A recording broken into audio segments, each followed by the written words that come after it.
65-കാരനൊപ്പം 32-കാരി നായികയെ എത്തുന്നു. ഞാൻ ഒരു കോമന്റിന് റിപ്ലൈയും ചെയ്തിട്ടുണ്ടായിരുന്നു. ആദ്യം പടം റിലീസ് ആവട്ടെ, ഓക്വേർഡ് ആയിട്ടുള്ള സബ്ജക്റ്റ് ആണ്, and you want to comment on it, okay fair enough, right? രീതിയിലേക്ക് ഇപ്പോഴത്തെ ഒരു ട്രെൻഡാണ് to say that I love Malayalam movies and I love FaFa. It's like a cool thing to do. Labubu, matcha tea, അങ്ങനെയാണ് FaFa. I love you FaFa, we all love you. I mean it in a very good way.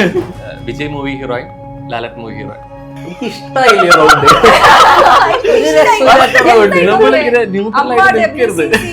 പിന്നെ ലാലേട്ടൻ, വിജയ് നമുക്ക് ഇഷ്ടമുള്ളത് ഇവിടെ easy ആയിട്ട് സംഗീതമാണ്. ചിത്രത്തെ കുറിച്ചൊന്നും updates അധികം കേൾക്കുന്നില്ലല്ലോ. അപ്പൊ എന്തുണ്ടായിരുന്നു വേണ്ടത്ര പ്രൊമോഷൻസ്? ഇവിടെ മോഹൻലാൽ ചിത്രത്തിന് ടിക്കറ്റ് എടുക്കാൻ നമ്മൾ കോളേജിൽ പോകേണ്ട ആവശ്യമില്ല, എടുക്കേണ്ട ആവശ്യമില്ല, ട്രെയിലർ ലോഞ്ച് നടത്തേണ്ട ആവശ്യമില്ല. ലാലേട്ടൻ ചിത്രം സിമ്പിൾ അല്ലേ? സിനിമയിലെ നായകന്മാരിൽ ഒരാൾ അടിച്ചു മാറ്റാൻ പറഞ്ഞ ഏത് ക്യാരക്ടർ അടിച്ചു മാറ്റും? ശരിക്കും മനസ്സിൽ സത്യം ശരിക്കും ഇപ്പോഴും പോയിട്ടില്ലല്ലോ.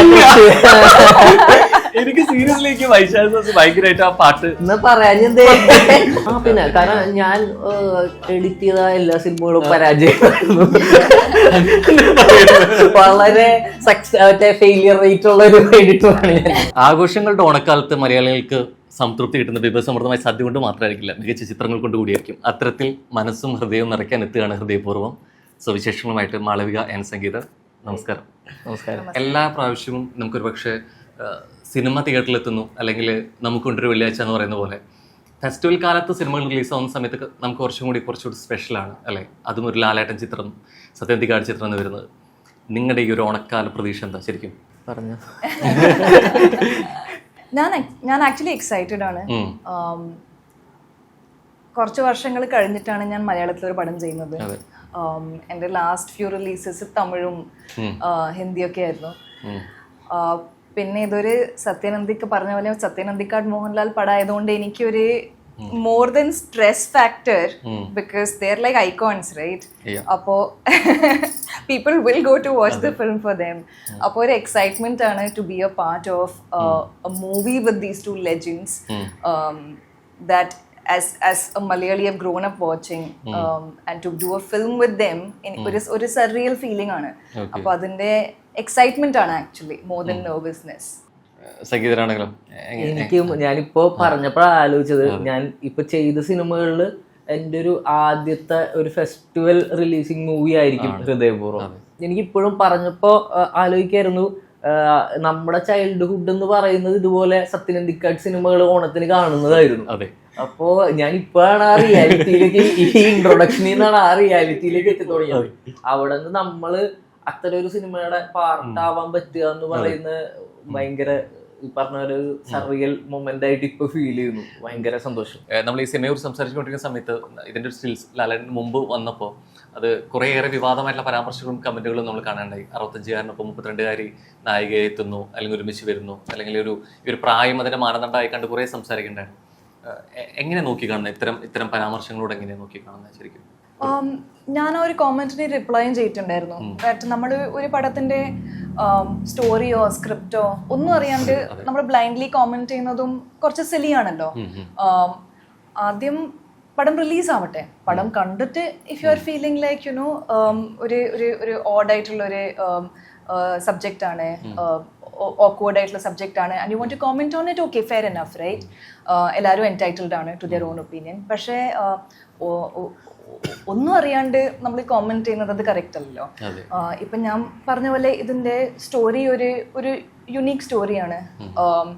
ഇതിൻ്റെ പ്രിമൈസ് രണ്ട് സ്ട്രേഞ്ചേഴ്സ് ഒരു ഇൻട്രസ്റ്റിംഗ് ഇന്റർസെക്ഷൻ ഓഫ് ദെയർ ലൈഫിൽ മീറ്റ് ചെയ്യുന്നു, and how the story goes from there. അല്ലാണ്ട് ഇതൊരു ടിപ്പിക്കൽ ഒരു ലവ് സ്റ്റോറിയോ ഒരു അങ്ങനത്തെ സബ്ജക്റ്റ് അല്ല.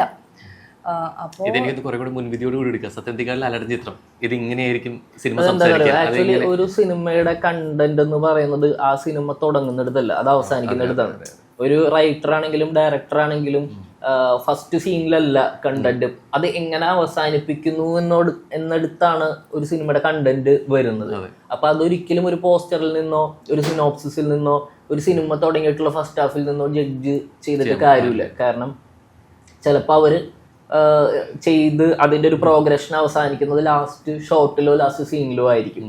അപ്പോൾ സത്യൻ സാർ ആണെങ്കിലും ഭയങ്കര ബോൾഡ് ആയിട്ടുള്ള ഒരു അറ്റംപ്റ്റ് ആണ് ഈ സിനിമയിലുള്ളത്. അതായത് ഞാൻ പറയുന്നത് കണ്ടന്റ് കൊണ്ട് മാത്രമല്ല, ഭയങ്കര രസമായിട്ടുള്ള ഒരു കണ്ടന്റ്, എല്ലാവർക്കും റിലേറ്റ് ചെയ്യാൻ പറ്റുന്ന മനസ്സിലാവുന്ന ഒരു കണ്ടന്റ് ആണ്. സിനിമ അവസാനിക്കുന്നിടത്ത് പ്രോപ്പർ ആയിട്ട് ഇതിനൊക്കെയുള്ള ആൻസർ കിട്ടും. അത് കഴിഞ്ഞിട്ട് അവർക്ക് അങ്ങനെ തന്നെ പല കാര്യങ്ങളും എന്ത് തോന്നിയാലും, എന്ത് വിമർശനം, ഇപ്പൊ നമ്മൾ പറയാത്തതോ അവർക്ക് തോന്നാത്തതായിട്ടുള്ള പുതിയ കാര്യങ്ങൾ തോന്നിയാൽ പോലും നമ്മൾ അക്സെപ്റ്റ് ചെയ്യണം. പോസ്റ്ററൊക്കെ കണ്ടിട്ട് അതെ, അതിന് മുമ്പേ ട്രെയിലറിൽ തന്നെ പറയുന്നത് ഔട്ട് ഓഫ് കേരള വരുന്ന സമയത്ത് വീൽ ഓഫ് ഫാഫ എന്നുള്ള രീതിയിലേക്ക് ഔട്ട് ഓഫ് കേരള ഇൻഡസ്ട്രിയിൽ വർക്ക് ചെയ്യുന്ന ഒരാൾ സ്ഥിതിക്ക് അവിടെ ഇൻഡസ്ട്രിയിൽ സംസാരിക്കുന്ന നമ്മുടെ ആക്ടേഴ്സിന്റെ ഒരു ആരാണ് കുറെ കൂടി സംസാരിക്കാറുള്ളത്, സബ്ജക്റ്റ് ആവാറുള്ളത് ആരാ കൂടുതൽ? ആ സീൻ കറക്റ്റ് ആണ്. അത് ഞാൻ സ്ക്രിപ്റ്റ് വായിക്കുന്ന സമയത്ത് first time I read the scene I burst out ലാഫിങ് ബിക്കോസ് എനിക്ക് അത് റിലേറ്റ് ചെയ്യാൻ പറ്റി. എന്റെ ബോംബെയിലുള്ള ഫ്രണ്ട്സ്, ബാക്കി എല്ലാ ഇൻഡസ്ട്രിയിലുള്ള ഫ്രണ്ട്സ് സംസാരിക്കുന്നത് എക്സാക്ട്ലി അങ്ങനെയാണ്. ഇപ്പം നമ്മൾ ബോംബെയിൽ പോയി കഴിഞ്ഞാൽ എസ്പെഷ്യലി ഹിന്ദി ഫിലിം ഇൻഡസ്ട്രിയിൽ വർക്ക് ചെയ്യുന്ന ആൾക്കാരൊക്കെ ഉണ്ടല്ലോ, അവർക്ക് മലയാളം ഫിലിം ഇൻഡസ്ട്രീന്റെ ഒരു ഐഡിയ ഉള്ളത് വളരെ ഒരു സൂപ്പർഫിഷ്യൽ ഐഡിയ ആണ്, വിച്ച് ഇസ് അണ്ടർസ്റ്റാൻഡബിൾ. ലൈക് ഇപ്പോഴത്തെ ഒരു ട്രെൻഡ് ആണ് to say that I love Malayalam movies and I love FaFa. Like a cool thing to do. അതൊരു കൂൾ തിങ് ആണ്. ഇപ്പൊ നടക്കുന്ന കുറെ ട്രെൻഡുകളില്ലേ, ലബൂബു, മാച്ചാറ്റി, അങ്ങനെയാണ് FaFa. love you, Fafa. We all love you. I mean it in a very good way. But it's very cool to say that I love Fafa. And so അത് വളരെ correct ആയിട്ടുള്ള ഒരു conversation ആണ് between a Malayali and a non Malayali. എന്റെ അടുത്ത് തന്നെ കുറെ ആൾക്കാർ വന്ന് പറഞ്ഞിട്ടുണ്ട്, oh you know you are doing a Malayalam film, oh FaFa man you should work with him. And I am like yes yes I will. ശരിക്കും അത് റിലേറ്റ് ചെയ്യാൻ പറ്റി കുറെ കൂടി അല്ലേ, കേരളത്തിന് പുറത്തായിരിക്കും. മീൻ ഈ സിനിമ വരുമ്പോൾ ഇങ്ങനെ ഒരു കോണ്ടന്റ് വരുമ്പോൾ ഇങ്ങനെ ഡയലോഗ് വരുമ്പോൾ കുറെ കൂടി കണക്ട് ചെയ്യാൻ പറ്റുന്നതും കൂടി അവിടെയായിരിക്കും അല്ലെ. അങ്ങനെ മീംസ് ഇറങ്ങിയിട്ടുണ്ടായിരുന്നു, you know lot of Malayalis were sharing it. My conversation with my non-Malayali friends പറഞ്ഞ് ആ സീൻ അറ്റാച്ച് ചെയ്ത്. യെസ്. ഞാൻ ഒരു കുഞ്ഞു സെഗ്മെന്റ്, ഒന്നുമില്ല, 2 ഓപ്ഷൻ വരും, പിക്ക് വൺ എന്നുള്ളൊരു സംഭവം. സോ ആക്ടർ, എഡിറ്റർ, ഏത് മീനിലാണെന്നുള്ളതാണ്. അതെ, എങ്ങനെ വേണമെങ്കിലും എന്ത് മാനദണ്ഡത്തിന്റെ പേരിലാവാം. എടുക്കുകയാണെങ്കിൽ actor, editor. Actor Mumbai, Payyanur. അയ്യോ,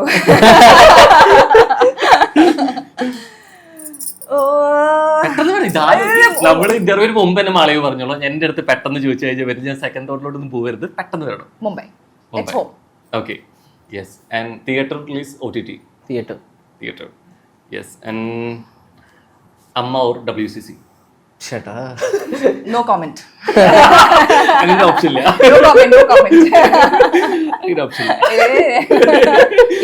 ഇത് വൺ വേർഡിൽ ആൻസർ കൊടുക്കാൻ പറ്റില്ല, ഇതൊരു ഡിസ്കഷൻ ആണ്.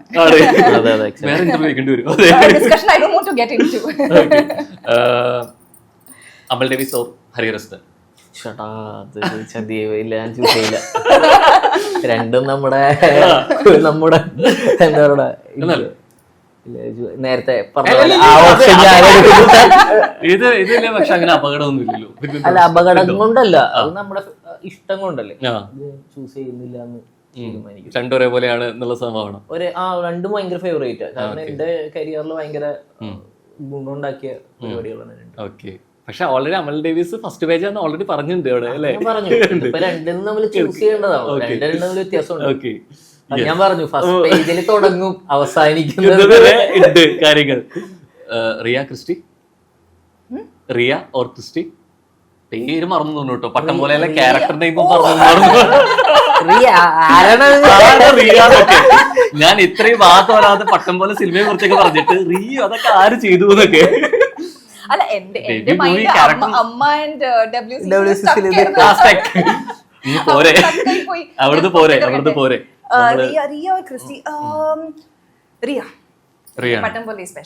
പേരൊന്നും ഓർമ്മയില്ല, പക്ഷെ റിയ ആണ്.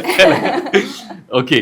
ആൻഡ് വലിയ പടത്തിലെ ചെറിയ റോൾ, ചെറിയ പടത്തിലെ വലിയ റോൾ? വലിയ പടത്തിലെ വലിയ റോൾ.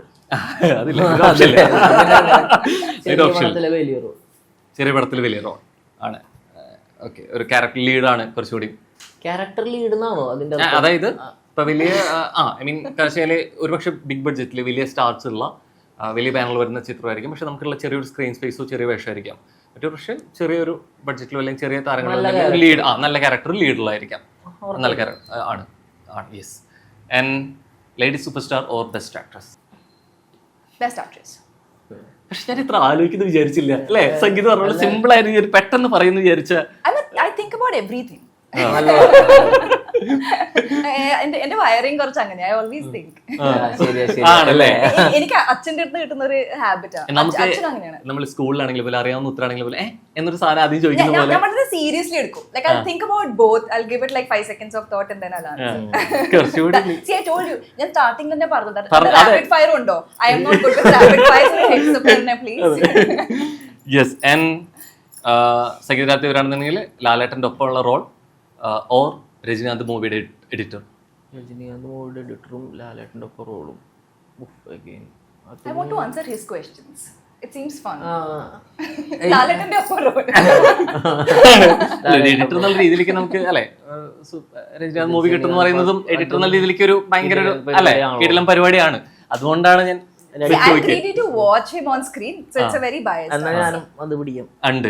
ലാലേട്ടനെ പിടിച്ചോണ്ട് തന്നെ ഇവിടെ ലാലേട്ടന്റെ പടത്തിന്റെ അതെന്താ പറയുക, അത് പ്രാവശ്യം ചെയ്തിട്ടുള്ളതുകൊണ്ട് ഇതൊക്കെ എത്ര വരെ നമ്മൾക്ക് പോവാൻ പറ്റും നമ്മളെ കൊണ്ട് ഹാൻഡിൽ ചെയ്യാൻ പറ്റും അറിയാം.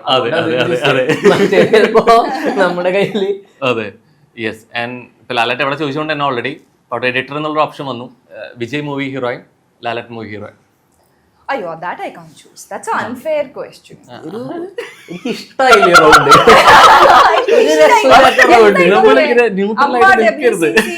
പിന്നെ ലാലേട്ടൻ, വിജയ് അങ്ങനെ ചൂസ് ചെയ്യാൻ നമുക്ക് ഇഷ്ടമുള്ളത് ഇവിടെ ഈസി ആയിട്ട് സംഗീതം ഓൾറെഡി പറഞ്ഞു. ഭാഗ്യം. അതെ, ഞാൻ അങ്ങനെ ചെയ്തില്ലല്ലോ, അങ്ങനെ ചോദിച്ചില്ലല്ലോ. ഓടിപ്പോവും. എനിക്ക് തോന്നുന്നു ഫൈനലി നമ്മൾ ഓൾറെഡി 2 പേരിലൂടെയാണ് ഈ പടം സംസാരിച്ചുകൊണ്ട് തന്നെ ഇത് എങ്ങനെ നോക്കി കാണാനാണ് ഇഷ്ടം? ലാലേട്ടൻ ചിത്രം, സത്യന്തിക്കാട് ചിത്രം, ഇതിൽ സ്കിപ്പ് ചെയ്യരുത്. ഇതെങ്ങനെ ഒരു ഇതിലാണ് നോക്കി കാണാൻ ഇഷ്ടം? ഇതൊരു ലാലേട്ടൻ ചിത്രമാണ്, ഇതൊരു സത്യന്തിക്കാട് ചിത്രമാണ്. രണ്ടുപേർക്ക് ഇത് കോമൺ, അതിലാണ് ഫൈനൽ. അതുകൊണ്ടാണ് നീ എന്താ പറയാ, രണ്ടും ഈ പറഞ്ഞ പോലെ ഭയങ്കര ഐക്കോൺസ് ആയിട്ടുള്ള രണ്ടുപേരുടെയും പേരിൽ ഈക്വലി പ്രൊമോട്ട് ചെയ്യപ്പെടുന്ന സിനിമയാണ്. അപ്പൊ നമ്മൾ ഇതിൽ നിന്നൊന്ന് ചൂസ് ചെയ്തിട്ട് എനിക്ക് എന്റെ മനസ്സിൽ തന്നെ സെപ്പറേറ്റ് ചെയ്യാൻ പറ്റും. എനിക്ക് പറ്റുന്നില്ല, അതുകൊണ്ടാണല്ലോ ഞാൻ ചോദിച്ചത്. അവരെല്ലാ സമയത്തും അവരുടെ എനിക്ക് തോന്നുന്നു അവരുടെ കോമ്പിനേഷനാണ് ഏറ്റവും ഇൻട്രസ്റ്റിംഗ്. എല്ലാ ഒരു ഷോട്ട് കഴിഞ്ഞ അടുത്ത ഷോട്ടിന്റെ ഇടയിൽ എനിക്ക് കുറച്ചും കൂടി ഭാഗ്യം കിട്ടിയിട്ടുണ്ട്. ഞാൻ ഇവരുടെ ഇടയിൽ കുറച്ചും കൂടി ഇൻട്രൂഡ് ചെയ്തിട്ടാണെങ്കിലും അങ്ങോട്ട് ചെന്ന് നിൽക്കും, അവരുടെ കഥകളൊക്കെ കേൾക്കാറുണ്ട്. അപ്പൊ അവര് രണ്ടുപേരും രണ്ടായിട്ട് കാണാൻ ഭയങ്കര പാടാണ് എനിക്ക്.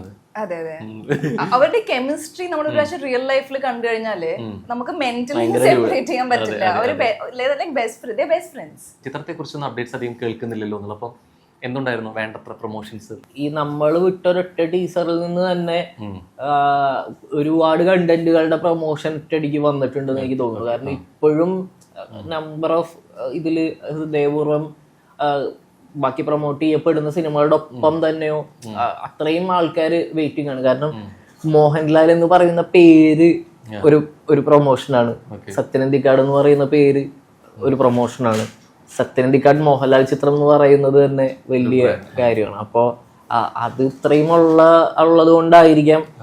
പക്ഷെ എഗെയിൻ ഒരു ടീസർ വന്നിട്ടുണ്ട്, ഒരു സോങ് വന്നിരുന്നു.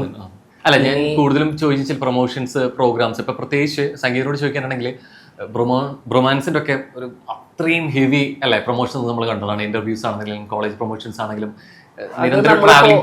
നമ്മൾ ഫോക്കസ് ചെയ്തിരുന്നത് ഓഡിയൻസ് കോളേജ് സ്റ്റുഡൻസും ഒക്കെ ആയിരുന്നു. അപ്പൊ അതുകൊണ്ട് പിന്നെ എല്ലാവരും നമ്മളൊരു 5 പേരുണ്ടായിരുന്നവരെല്ലാവരും അങ്ങനെ ആ ഓട്ടത്തിലായിരുന്നു. ഇവിടെ മോഹൻലാൽ ചിത്രത്തിന് ടിക്കറ്റ് എടുക്കാൻ നമ്മൾ കോളേജിൽ പോകേണ്ട ആവശ്യമില്ല, എടുക്കേണ്ട ആവശ്യമില്ല, ട്രെയിലർ ലോഞ്ച് നടത്തേണ്ട ആവശ്യമില്ല. അതുപോലെ പോലെയാണ് ലാലേട്ടൻ ചിത്രം, സിമ്പിൾ അല്ലേ? പിന്നെ സത്യൻ സാറിന്റെ ആഗ്രഹമായിരുന്നു ദാറ്റ് നമുക്ക് ഓവർ പ്രൊമോട്ട് ചെയ്യണ്ട, നമുക്ക് കുറച്ച് ക്വാളിറ്റി പ്രൊമോഷൻസ് ചെയ്ത് ബാക്കി മാജിക് പടം ചെയ്യട്ടെ. പടം റിലീസായി കഴിഞ്ഞ് പടം ആൾക്കാരെ പുള്ളി ചെയ്യും. ലാലേട്ടൻ പോലെ ചിത്രത്തിൽ വരുന്നു, കുറെ ലാലേട്ടൻ മൊമെന്റ് സംഭവിക്കുന്നുണ്ടോ അല്ലെ? ഒരു ചിത്രത്തെ ഓർത്തെടുക്കുന്ന ശരിക്കും ഒരു ഫേവറേറ്റ് ലാലേട്ടൻ മൊമെന്റ് എന്തായിരിക്കും അമലിന്? ശരിക്കും അമൽ എന്ന് പറഞ്ഞിട്ട് അമൽ സംഗീതത്തിന് എന്തായിരിക്കും? ഞാൻ ഈ പറഞ്ഞ പോലെ അതെല്ലാം ഒരുപാട് പറഞ്ഞിട്ടുള്ളത് കൊണ്ട് അത് ആക്ച്വലി അത് ലാലേട്ടൻ പാസം എന്ന് വിളിക്കുന്നതിനേക്കാൾ ഞാൻ ആഗ്രഹിക്കുന്നത് അത് എന്റെ ചൈൽഡ്ഹുഡ് തുടങ്ങിയുള്ള നമ്മളുടെ ഫാൻ ബോയ് മൊമെന്റ് ആയിട്ടാണ്. കാരണം അതത്രയും എക്സൈറ്റഡ് ആയിട്ട് പറയാൻ നമ്മൾക്ക് മടിയില്ല. നമ്മള് ഏറ്റവും ഓവർവെൽമിങ് ആയിട്ട് ഞാൻ ഇതുവരെ ഇപ്പൊ ചെയ്ത സിനിമകളിലൊക്കെ എനിക്ക് ബാക്കിയെല്ലാം എനിക്ക് തോന്നുന്നു മേ ബി ഏതെങ്കിലുമൊക്കെ രീതിയിൽ റിപ്പീറ്റ് ചെയ്യാൻ പറ്റുമായിരിക്കും പല കാര്യങ്ങളും, അവിടുത്തെ ലൊക്കേഷൻ ഓർമ്മകളാണെങ്കിലും മൊമെന്റ്സ് ആണെങ്കിലും ഒക്കെ. പക്ഷെ ഇത് ഭയങ്കര യുണീക്കാണ്. ബിക്കോസ് മാളു പറഞ്ഞ പോലെ തന്നെയാണ് ആ സെറ്റ് എന്ന് പറയുന്നത് ഒരു പറ്റം ലെജൻസിന്റെ ഒരു ജംഗ്ഷൻ ആയിരുന്നു. നമ്മള് അവരെല്ലാവരും ഒരു സമയത്ത് ഒരു ക്യാരവനിൽ ഇരിക്കുക. എൻ്റെ എന്താ പറയുക ലഞ്ച് എന്നൊക്കെ പറയുന്നത് സത്യൻ സാറിന്റെയും സിദ്ദിഖയുടെ ഒക്കെ വളരെ അവരുടെ ബിഗിനിങ് തുടങ്ങിയുള്ള അവരുടെ കഥകൾ കേട്ടുകൊണ്ടായിരുന്നു. അപ്പോ ഞാനൊരു ഒരുപാട് കഥകൾ കേട്ട് ആ കഥകൾ തന്നെ പിന്നെ അവസാനം തീർന്നിട്ട് റിപ്പീറ്റ് കേൾക്കുന്ന അവസ്ഥയിലേക്ക് എത്തിയായിരുന്നു. അപ്പൊ ലാലേട്ടൻ എന്താ നമ്മൾ ഈ പറഞ്ഞ പോലെ ചെറുപ്പം തുടങ്ങി നമ്മൾ കണ്ടുകൊണ്ടിരുന്ന എന്താ പറയാ ആക്ടേഴ്സ് ആണ് ഇവർ രണ്ടുപേരും, മോഹൻലാൽ ആണെങ്കിലും മമ്മൂട്ടി ആണെങ്കിലും. അപ്പോൾ അവരുടെ കൂടെ അഭിനയിക്കാൻ കിട്ടുക, അവരുടെ കൂടെ അഭിനയിക്കുന്നതിനുപരി ലാലേട്ടൻ നമ്മളെ ചേർത്ത് നിർത്തുന്നത് ഒരു ഫ്രണ്ട് ലൈക്ക് അല്ലെങ്കിൽ ഒരു ഭയങ്കര എന്താ പറയണ പാമ്പർ ചെയ്ത് നമ്മളെ ഒരു മകനെ പോലെ കൊണ്ട് നടക്കുന്നത് ഭയങ്കര ഭാഗ്യമാണ്. അത് ആ പാസം എത്ര പറഞ്ഞാലും തീരില്ല എന്ന് പറഞ്ഞ അതിന്റെ ഹാപ്പിനെസ് ആണത്. ഈ ശരിക്കും ഫ്രെയിമിൽ വരുന്ന സമയത്ത് ഇപ്പൊ ലാലേട്ടൻ ഏറ്റവും കോംബോ സീനിൽ കൂടുതലും പറഞ്ഞിട്ട് നമ്മൾ കേൾക്കാറുള്ളത് ലാലേട്ടൻ ജഗതി ആ ഒരു കോംബോയിലാണ് പറയാറുള്ളത്. എനിക്കൊന്ന് ഭയങ്കരമായിട്ട് ഫണ്ണായിട്ട് അമൽ ഡേവിസ് എന്നൊരു ക്യാരക്ടർ പ്രൈമറിയിൽ എടുക്കുന്നതുകൊണ്ട് തന്നെ കുറെ ഫ്രെയിമുകൾ വന്നപ്പോൾ കമന്റ്സിൽ കണ്ടു ഇങ്ങനെ ഇവർ തമ്മിലൊരു കെമിസ്ട്രി എവിടേക്കോ മുമ്പ് കിൽക്കത്തിലൊക്കെ ഉണ്ടായിരുന്ന പോലെ ശരിക്കും കുറേ രസകരമായിട്ടുള്ള ഒരു വിഷ്വൽസ് ഹൃദയപൂർവ്വം സമ്മാനിക്കും എന്നുള്ളൊരു എക്സ്പെക്ടേഷൻസിനെ കുറിച്ച് ഭയങ്കരമായിട്ട് ബാധറ സംസാരിക്കുന്നുണ്ടായിരുന്നു. അപ്പോൾ ശരിക്കും ഈ ഫ്രെയിമുകളെ എത്രത്തോളം ഇങ്ങനെ ഇപ്പുറത്തെ ഒരു പ്രേക്ഷകന്റെ POV നോക്കുമ്പോൾ എങ്ങനെ സംഗീത് കാണാൻ ആഗ്രഹിക്കുന്നു? ശരിക്കും പ്രേക്ഷകന്റെ POV-നേക്കാൾ എനിക്കിപ്പോ ഒരു ഭയങ്കര ഈ പറഞ്ഞ പോലെ ടെൻഷനാണ്. കാരണം നമ്മൾ കമ്പയർ ചെയ്യപ്പെടുക എന്നുള്ളതിനേക്കാൾ ഇപ്പൊ സത്യൻ സാറാണത് കൂടുതലും പറഞ്ഞിട്ടുള്ളത്, അല്ലെങ്കിൽ ഇപ്പൊ ലാലേട്ടനും 1-2 ഇന്റർവ്യൂവിൽ പറയുന്നത് കേട്ടു. അപ്പോൾ അവർക്ക് നമ്മളോടുള്ള ആ ഭയങ്കരമായ സ്നേഹം കൊണ്ടാണ് അവരെവിടേക്കോ ഒരു റീപ്ലേസ്മെന്റ് പോലല്ല, അവര് നമ്മളത്രയും സ്നേഹത്തോടെ നമ്മുടെ പെർഫോമൻസിനെയും ആസ് എ പേഴ്സണും നമ്മളെ കാണുന്നത് കൊണ്ടാണ് അവരിങ്ങനെ പറയുന്നത്. അത് ഓഡിയൻസിലേക്ക് ഭയങ്കര വലിയൊരു ഹോപ്പ് അല്ലെങ്കിൽ ഭയങ്കര വലിയൊരു എക്സ്പെക്ടേഷൻ ക്രിയേറ്റ് ആയത് എനിക്ക് ടെൻഷനാണ് സത്യം പറഞ്ഞ പേഴ്സണലി. കാരണം അവരുണ്ടാക്കി വെച്ചേക്കുന്ന മാർക്ക് ഇപ്പൊ ഈ പറഞ്ഞ ആക്ടേഴ്സ് നമ്മൾ ഇപ്പോൾ ഭയങ്കര റീസെന്റ് പറയുന്നത് സത്യനന്ദിക്കാട് ഫ്രെയിമിലുള്ള പലരും, അല്ലെങ്കിൽ പ്രിയദർശൻ സാറിന്റെ ഫ്രെയിമിലുള്ള പലരും ഇപ്പൊ ഇല്ല എന്ന് പറയുന്നത് അവിടെ എത്ര ശ്രമിച്ചാലും നമുക്ക് ഫിറ്റ് ആവാൻ പറ്റില്ല. നമ്മള് ജസ്റ്റ് ബിഗിൻ ചെയ്യുന്നു, ഇത്രയും ബ്ലസ്ഡ് ആയിട്ട് ഇങ്ങനെ ഒരു ചാൻസ് കിട്ടുന്നു എന്നുള്ളതാണ്. അപ്പോൾ അവരുടെ സത്യൻ സാർ എഴുതിയ അല്ലെങ്കിൽ സത്യൻ സാറിന്റെ ഡയറക്ഷനിൽ അഭിനയിക്കുക എന്ന് പറയുന്ന ആ ബ്ലെസ്സിങ്ങിലാണ് ഞാൻ ഹൈ ആയിട്ട് പോയിക്കൊണ്ടിരിക്കുന്നത്. അതിനിപ്പോ ആൾക്കാർ പറയട്ടെ എന്നുള്ളതാണ്. പിൽക്കാലത്ത് അങ്ങനെ ഒരു ആഗ്രഹമുണ്ട്. ഇപ്പോൾ സത്യന്തിക്കാട് ചിത്രങ്ങൾ വരുമ്പോൾ നമ്മൾ പറയുന്ന കുറെ ക്യാരക്ടേഴ്സ് ഉണ്ട് അല്ലേ, ഇന്നസെന്റ്, KPS ലളിത അല്ലെ, ഒടുവിൽ ഉണ്ണികൃഷ്ണൻ, ശങ്കരാടി എന്ന് പറഞ്ഞ പോലെ കാലവും നമ്മൾ പറയുന്ന ലെജൻസിന്റെ ഫ്രെയിം തന്നെ ഉണ്ട്. അപ്പോൾ പിന്നീട് ആഗ്രഹിക്കുന്നുണ്ടോ സത്യന്തിക്കാടിലെ ഫ്രെയിമിലെ സംഗീത്, വളവിക, അങ്ങനെയൊക്കെ ഒരു ആഗ്രഹമുണ്ടോ? ഞാൻ ഭയങ്കരമായിട്ട് ഞാൻ ഇത് അറിഞ്ഞപ്പോൾ തന്നെയുള്ള എൻ്റെ ഏറ്റവും വലിയ ആഗ്രഹം എന്ന് പറഞ്ഞു കഴിഞ്ഞാൽ ഇവർക്കൊരു സത്യനന്ദിക്കാടിന്റെ ഒരു യൂണിവേഴ്സ് ഉണ്ട്. എല്ലാ സിനിമകളിലും ഈ ആർട്ടിസ്റ്റുകൾ റിപ്പീറ്റ് ചെയ്യപ്പെടാറുണ്ട്. പ്രത്യേകിച്ച് ഒടുവിൽ ഉണ്ണികൃഷ്ണൻ, മാമുക്കോയ, ഇന്നസെന്റ്, KPS ലളിത എന്നൊക്കെ പറയുന്ന അവരവിടെ ഉണ്ട്. അപ്പോ അതുപോലെ നമ്മളെയും ഇനി വിളിക്കുമായിരിക്കും. ഈ സിനിമ മാത്രമല്ല ഇനി അങ്ങോട്ടുള്ള സിനിമകളിലും വിളിക്കുമായിരിക്കും എന്നൊക്കെ ഉള്ള ഹോപ്പ് എനിക്ക് ആദ്യ വിളി എത്തിയപ്പോ തന്നെ ഇങ്ങനെ മനസ്സിൽ തോന്നിയായിരുന്നു. ശരിക്കും എനിക്ക് തോന്നുന്നു ഈ ലോകേഷ് അല്ലെ സിനിമ യൂണിവേഴ്സ് LCU എന്നൊക്കെ പറഞ്ഞ പോലെ ശരിക്കും സത്യന്തിക്കാടിലെ SCU എന്ന് ആദ്യമായി പറയാൻ തോന്നുന്നു അല്ലെ. ഇവരുടെ ക്യാരക്ടേഴ്സും ആർട്ടിസ്റ്റും പണ്ട് മുതൽ സത്യൻ സർ വളരെ ജോളി ആയിട്ടുള്ള കമ്പനിയാണ്. there is never a dull moment around Sathyan sir അല്ലേ. ഒരു ചാൻസ് തരാണെങ്കിൽ ലാലേട്ടൻ നായികമാരിൽ സത്യന്തിക്കാട് സിനിമകളിലെ നായികമാരിൽ ഒരാൾ അടിച്ചു മാറ്റാൻ പറഞ്ഞാൽ ഏത് ക്യാരക്ടർ അടിച്ചു മാറ്റും? I love my character in the current one. I'm going to stick to that. ഹൃദയപൂർവ്വം നമുക്ക് മാറ്റി വെക്കാം. അതിന് മുമ്പ് 90കളിലെ സിനിമകളിൽ നിന്ന് ഒരു ക്യാരക്ടർ അടിച്ചു മാറ്റാൻ പറഞ്ഞ ഏതെടുക്കും? I'm thinking. Any ideas? അതെ, Any ideas? കുറെ characters. What would you see me? Which character would you like to see me? അതെ, എനിക്ക് തോന്നുന്നു അതെ, സംഗീത ഒരു എഡിറ്റർ ആയതുകൊണ്ട് ഒരു എഡിറ്ററിന്റെ ഒരു ഇതില് നോക്കി നോക്കാം. ഏറ്റവും കൂടുതൽ ഞാൻ എന്താ ആലോചിക്കാറുള്ള നാടോടിക്കായി തന്നെ ആവട്ടെ. എനിക്ക് വൈശാഖ എനിക്ക് മനസ്സിൽ സത്യം ശരിക്കും ഇപ്പോഴും പോയിട്ടില്ലല്ലോ. എനിക്ക് സീരിയസ്ലി വൈശാഖ ഭയങ്കരമായിട്ട് ആ പാട്ട് എന്നാ പറയാഞ്ഞെന്തേ? ഞാൻ അവിടുന്ന് കിട്ടിയതിന് ശേഷം എനിക്ക് തോന്നിയത് പറയാൻ വരികയായിരുന്നു. കൊള്ളാം, നല്ല പിക്കാ. നമ്മൾ സാധാരണ നായികമാർക്കാണ് പറയാറുള്ളത്. ഇപ്പൊ മമ്മൂക്ക ലാലേട്ടനാണെന്നുണ്ടെങ്കിൽ പോലും ഒരു 3 ജനറേഷനിലൊക്കെ നായികമാരോടൊപ്പം അഭിനയിച്ചു എന്നുള്ള രീതിയിലേക്ക് നമ്മൾ പറയാറുണ്ട്. പക്ഷെ എനിക്ക് തോന്നുന്നു മാളവികയ്ക്ക് അങ്ങനെ പറയാൻ പറ്റും. കാരണം ലാലേട്ടൻ മമ്മൂക്കരോടൊപ്പം ചെയ്തു, പിന്നെ അടുത്തൊരു ജനറേഷനിൽ വെച്ചാൽ ദുൽഖറിന്റെ ഒപ്പം മൂവ് ചെയ്തു, ഇപ്പതാ ഈ ജനറേഷനിലെ സംഗീതം അതുപോലെ തന്നെ മാത്യുവിന്റെ ഒപ്പം ചെയ്യുന്നു. ശരിക്കും 3 ജനറേഷന്റെ ഒപ്പം മൂവി ചെയ്തു പോകുന്നു അല്ലേ? എങ്ങനെ നിൽക്കുന്നു അല്ലെ? ഏതൊക്കെയായിട്ട് നിൽക്കുക അങ്ങനെ ചിന്തിച്ചിരുന്നോ? അങ്ങനെ ഇല്ല, അങ്ങനെയൊന്നും ചിന്തിച്ചില്ല. പക്ഷെ that's A good thing. Because ഇപ്പത്തെ ഈ കറന്റ് ലോട്ട് ഓഫ് ഹീറോസ് അവർക്കൊരു പ്രശ്നമുണ്ട്, അവരെ ആക്ട്രസസിനെ റിപ്പീറ്റ് ചെയ്യുന്നില്ല. അങ്ങനത്തെ പ്രശ്നങ്ങൾ ചില ന്യൂ ജനറേഷൻ പറഞ്ഞു കഴിഞ്ഞിട്ട് സംഗീതല്ല അതേ വെറുതെ നോക്കിയാൽ സംഗീതം അങ്ങനെ മലയാളം അല്ലായിരിക്കും അവൾ ഉദ്ദേശിച്ചത്. സംഗീതമല്ല ഉദ്ദേശിച്ചത്. അങ്ങനത്തെ ചില ഹീറോസ് ഉണ്ട്. അപ്പൊ അതെ, അപ്പൊ we need we need to work with different generations to keep doing work. നമ്മളവിടെ കോൺസ്റ്റന്റ് ആയിട്ട് നിൽക്കുക അവിടെ അല്ലേ? നമ്മളില് മാറ്റം വരുന്നില്ല എന്നുള്ള സംഭവം. പക്ഷെ അതൊരു സബ്ജക്റ്റിന്റെ മാറ്റർ ആണല്ലോ. ഇപ്പൊ ഈ ഹൃദയപൂർവ്വം ഒരു ഇറ്റ്സ് നോട്ട് ഒരു ടിപ്പിക്കൽ ലവ് സ്റ്റോറി അല്ല. അത് പടം കാണുമ്പോൾ അതിന്റെ ഒരു ക്യാരക്ടേഴ്സും അതിന്റെ ഒരു സ്ക്രീൻ പ്ലേ ഓഡിയൻസിന് മനസ്സിലാവും. പക്ഷെ the important thing is that to get to work with to get good characters with good actors, that is the goal, right? നമ്മൾ ഏത് ഇൻഡസ്ട്രിയിലാണ് വർക്ക് ചെയ്യുന്നുണ്ടെങ്കിലും നമ്മുടെ ആഗ്രഹം, നമ്മുടെ greed is to share screen space with people we love. So I'm glad I got to do that in this movie. ഈ ക്രിസ്റ്റിലോട്ട് വരുന്ന സമയത്ത് ഇപ്പൊ ഇതൊരു ലവ് സ്റ്റോറിയിലാണ് പറഞ്ഞത്, പക്ഷെ ക്രിസ്റ്റിലോട്ട് വരുന്ന സമയത്ത് ഏതെങ്കിലും ശരിക്കും അങ്ങനെ ഒരു ക്രിസ്റ്റി മൊമെന്റ് മുമ്പ് ലൈഫിൽ ഉണ്ടായിരുന്നോ? I'm not into younger boys. Okay അങ്ങനെ ചാൻസ് കിട്ടിയില്ലെന്നാണോ? അതാ പടത്തിന്റെ സ്ക്രീൻ പ്ലേ, എവിടേക്കോ ക്യാരക്ടറിൽ ഉണ്ടായിരുന്നില്ല. സംഗീതന്റെ ഒരു സിനിമാ ജീവിതം മൊത്തത്തിലൊരു പുസ്തകമാക്കി മാറ്റുകയാണെന്നുണ്ടെങ്കിൽ അതിന്റെ പ്രാധാന്യം അനുസരിച്ചിട്ട് ഓരോ പേജുകളും വരികയാണെന്നുണ്ടെങ്കിൽ അമൽ ഡേവിസ് എത്രാമത്തെ പേജ് ആയിരിക്കും? ഫസ്റ്റ് പേജാണ് ഉറപ്പല്ലേ? കാരണം അതാണല്ലോ നമ്മുടെ സ്റ്റാർട്ടിങ്. കാരണം ഹൃദയം ഓഫ് കോഴ്സ് എൻ്റെ ഭയങ്കരമായിട്ടുള്ള ബിഗിനിങ് എന്ന് പറയാൻ പറ്റുന്നൊരു സിനിമയാണ്. പക്ഷെ ആ സമയത്ത് എൻ്റെ ഒരു കാഴ്ചപ്പാടും ഒന്നും ഞാൻ അങ്ങനെ ആക്ടിങ്ങിനോട് അത്ര ഇൻവോൾവ് ആയിട്ടോ പാഷനേറ്റ് ആയിട്ടോ ഒന്നും ആയിരുന്നില്ല. അതിൻ്റെ ഒരു ഭയങ്കരമായിട്ടുള്ള ഒരു ബാങ് നടക്കുന്നത് ആക്ച്വലി പ്രേമിൽ വന്നതുകൊണ്ട് തന്നെയാണ്. പിന്നെ ഈ പറഞ്ഞ പോലെ ഇപ്പോഴും ആ പേരിൽ നമ്മൾ അറിയപ്പെടുമ്പോൾ ഉറപ്പായിട്ടും അമൽ ഡേവിസ് ഫസ്റ്റ് പേജിൽ തന്നെ വരേണ്ടതാണെന്ന് തോന്നുന്നു. ആണ് ശരിക്കും. അതിനൊപ്പം ഇപ്പൊ 2 വശം അറിഞ്ഞ ഒരാളെന്ന നിലയ്ക്ക് ഒരു ആക്ടറായിട്ട് കിട്ടുന്നൊരു സ്വീകാര്യതയുണ്ട്, ഇഷ്ടങ്ങളുണ്ട്.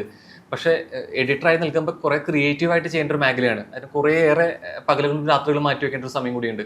അപ്പം അങ്ങനെ ചെയ്തു കഴിഞ്ഞിട്ടും ഒരു സിനിമയുടെ അവസാനം അതിന്റെ വിജയത്തിന്റെ നമ്മുടെ പേരുകൾ വേണ്ടത്ര എഴുതി ചേർക്കപ്പെടാറില്ല എന്നൊരു വിഷമം തോന്നാറുണ്ടോ? അങ്ങനെ സെലിബ്രേറ്റ് ചെയ്യപ്പെടാറില്ല എന്നുള്ളതിന്? അങ്ങനെ എനിക്ക് ആ സമയത്ത് സത്യസന്ധമായിട്ട് പറഞ്ഞു കഴിഞ്ഞാൽ അത് ഞാൻ ആഗ്രഹിച്ചിരുന്നില്ല. അങ്ങനെ കാരണം നമുക്കറിയാം, നമ്മള് ഭയങ്കര ശീലമാണല്ലോ, നമ്മൾക്ക് മുമ്പിലുള്ള എഡിറ്റേഴ്സിനെ നമ്മൾ അങ്ങനെ കണ്ടിട്ടില്ല. അപ്പൊ നമ്മൾ ആഗ്രഹിച്ചിരുന്നത് ഈ വർക്ക് നോട്ട് ചെയ്യപ്പെടണം, ആദ്യം സിനിമ സക്സസ് ആവണം, രണ്ടാമത് അതിൽ എഡിറ്റിംഗ് നോട്ട് ചെയ്യപ്പെടണം, പിന്നെ നമ്മൾ ഇഷ്ടപ്പെട്ട കുറെ ലെജൻഡ്സ് ആയിട്ടുള്ള എഡിറ്റേഴ്സ് ഒക്കെ ഉണ്ട് മലയാളത്തിൽ തന്നെ ഉള്ളവരൊക്കെ. അപ്പൊ അവരൊക്കെ ഈ സിനിമകൾ കാണണം, അപ്രീഷിയേറ്റ് ചെയ്യണം എന്നൊക്കെ ഉള്ളതായിരുന്നു മാക്സിമം ആഗ്രഹം. പിന്നീട് എനിക്ക് അതിലും ഒരു ഷിഫ്റ്റ് കിട്ടിയത് ആദ്യമായിട്ട് ഈ പറഞ്ഞ സ്റ്റേറ്റ് അവാർഡ് കിട്ടിയപ്പോഴാണ്. അപ്പോഴാണ് ഈ പറഞ്ഞ പോലെ വലിയ സമൂഹം ഇതിനെ നമ്മൾ അപ്രീഷിയേറ്റ് ചെയ്തൊക്കെ കാണുന്നത് ആദ്യമായിട്ട്. പിന്നെ എനിക്കും തോന്നുന്നു അതും പ്രേമലുവിന് ശേഷം ആയതുകൊണ്ട് അത് കുറച്ചുപേരും കൂടി അറിഞ്ഞു ഇങ്ങനെ ഒരു എഡിറ്റിംഗ്. അതൊക്കെ ആയിരിക്കാം റീസൺ. അംഗീകാരം വലിയ പ്രശ്നമായിരുന്നില്ല ആ സമയത്ത്. കുറച്ച് റിലീസ് ചെയ്യുന്ന കുറച്ച് തിരിച്ചറിഞ്ഞ കുറച്ച് പോയിന്റുകൾ അല്ലേ? പിന്നെ കാരണം ഞാൻ എഡിറ്റ് ചെയ്ത എല്ലാ സിനിമകളും പരാജയമായിരുന്നു. വളരെ ഫെയിലിയർ റേറ്റ് ഉള്ള ഒരു എഡിറ്ററാണ് ഞാൻ. അപ്പൊ ഞാൻ 5 സിനിമകളാണ് ചെയ്തിട്ടുള്ളത്. അപ്പോ പ്രത്യേകിച്ച് തിയേറ്ററിക്കലി പറഞ്ഞു കഴിഞ്ഞാൽ 5 സിനിമകളും തിയേറ്ററിൽ വർക്ക്ഔട്ട് ആവാത്ത സിനിമകളായിരുന്നു. സിനിമകളെ സംബന്ധിച്ചിടത്തോളം ഇപ്പൊ മികച്ച അഭിപ്രായം വരുമ്പോൾ ഈ സാമ്പത്തികമായ വിജയത്തിന്റെ ഒരു മാനദണ്ഡത്തിലാവും ഞാൻ അതാട്ടോ. ഞാൻ ബേസിക്കലി എന്താന്ന് പറയുക, നമ്മൾക്ക് അതാണ് അത് തിയേറ്റർ ഭയങ്കര മാറ്ററാണ്. എന്തൊക്കെ പറഞ്ഞാലും നമ്മൾ എന്ത് നല്ല സിനിമ ചെയ്തു, നല്ല സിനിമ ഉണ്ടാക്കി വെച്ചു എന്ന് പറഞ്ഞാലും തിയേറ്ററിൽ ആൾക്കാർ കാണുക. പിന്നെ സാമ്പത്തികമായ വിജയം ഇത് റിഫ്ലക്ട് ചെയ്യണം എങ്ങനെയാന്ന് വെച്ച് കഴിഞ്ഞാല്, സാമ്പത്തികമായ വിജയമാകുമ്പോ മാത്രമാണ് ഇത് ആളുകൾ കാണുന്നത്, അത്രയും നമ്പർ ഓഫ് ആൾക്കാർ കാണുന്നത്. അല്ലാതെ ഒരു മൈനോറിറ്റി കണ്ട് നല്ല വർക്കായിരുന്നു പറയുന്നത് കൊണ്ട് വലിയ കാര്യമില്ല. അപ്പൊ പരാജയം ഞാൻ ഉദ്ദേശിച്ചത് ആ സിനിമയുടെ കണ്ടന്റ് അല്ല കേട്ടോ. എന്നാൽ കണ്ടന്റ് കൊണ്ട് പരാജയപ്പെട്ട സിനിമകളും ഇതിലുണ്ട്. പക്ഷെ അതല്ലാതെ പല റീസൺ കൊണ്ട് നമ്മൾ വിഷമിക്കാറുണ്ട്. അതിൽ ഈ സ്റ്റേറ്റ് അവാർഡ് കിട്ടിയ പടമാണ് മറ്റേ ഏറ്റവും കൂടുതൽ അനുഭവിച്ചിട്ടുള്ളത് എല്ലാ രീതിയിലും. കാരണം അത്രയും ഇൻപുട്ട് ഉണ്ടായിരുന്നു ആ സിനിമയിൽ. അത് തന്നിട്ടുള്ള പെയിൻ ഭയങ്കര വലുതായിരുന്നു. അത് എനിക്ക് മാത്രമല്ല, അതിന്റെ റൈറ്ററും ഡയറക്ടർക്കും ഒക്കെ. അതെല്ലാം കൂടി അവസാനം നമുക്ക് ചിലപ്പോ കുറെ നാളുകൾക്ക് ശേഷമായിരിക്കും എല്ലാത്തിന്റെയും പേ ഓഫ് കിട്ടുന്നത്. പല രീതിയിൽ കിട്ടില്ല. പിന്നെ ചിലത് വരികയുള്ളത് നമ്മുടെ റിസൾട്ട് വരിക തന്നെ ചെയ്യും എന്ന് പറഞ്ഞ പോലെയാണ്. All the very best. അപ്പൊ അത്രയും സക്സസിലൂടെ കുറെ ചിത്രങ്ങളായിട്ട് നമുക്ക് ഇനിയും വിശേഷങ്ങളായിട്ട് ഇതുപോലെ ഇരിക്കാം. All the very best. Thank you so much. Thank you.